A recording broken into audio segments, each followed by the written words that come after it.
If you wanna understand how a computer works without getting bogged down in jargon, the best way to visualize it is to imagine a professional restaurant kitchen. In this analogy, the computer components are the staff and the equipment, and the data is the food. It all starts with storage, which acts exactly like the kitchen's pantry or walk-in freezer. This is your hard drive or SSD. It is a massive warehouse where you keep every single ingredient you own. Your photos, documents, and programs. The pantry is huge and can hold everything, but it is also relatively slow.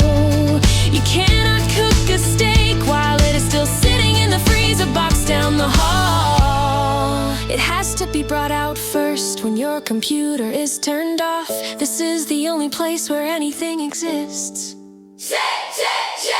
When you open a program or a file, you are essentially ordering a meal. The computer sends a runner to the pantry to grab the specific ingredients you need and brings them to the countertop. This countertop is your RAM. The countertop is incredibly fast and right in front of the chef, but it is small. You can only fit a few active projects on it at once. If the countertop gets too full, things get messy and slow. Crucially, if the power goes out, everything on the countertop vanishes instantly, whereas the food in the pantry stays safe. Standing at the countertop is the master chef, which is the CPU.